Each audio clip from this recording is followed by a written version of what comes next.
Good evening, friends of the darkness.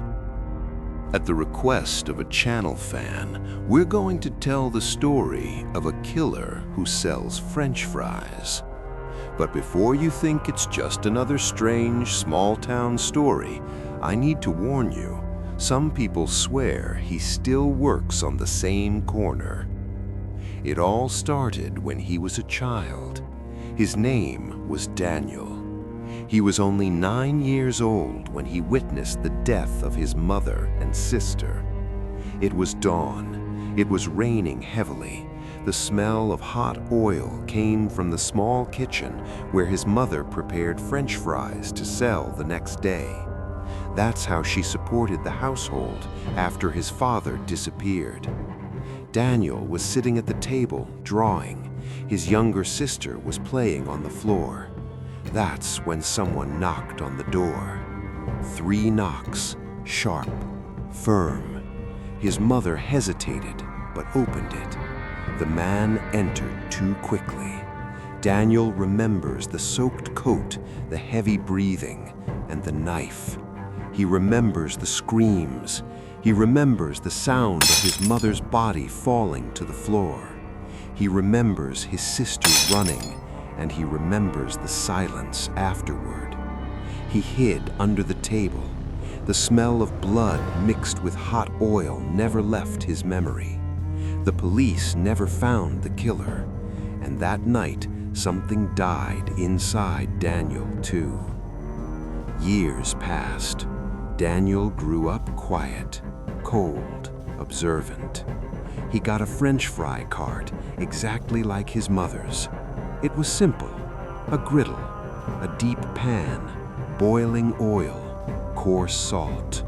He set up the cart every night, always on the same corner, always smiling.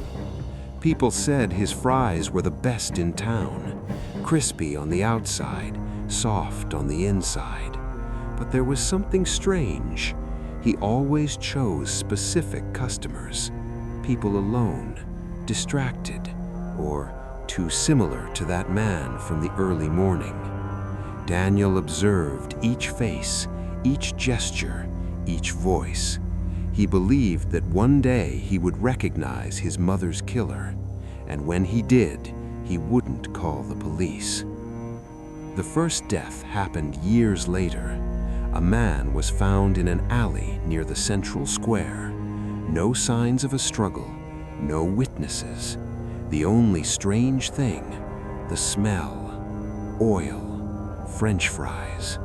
The city was on alert, but Daniel remained there, smiling, serving, waiting. Over time, other people disappeared. Always men, always at night, always near the potato corner. The police were suspicious, but Daniel seemed harmless, polite, quiet, hard-working. He said he inherited his love of cooking from his mother, and that was true. What nobody knew was that Daniel didn't just want revenge.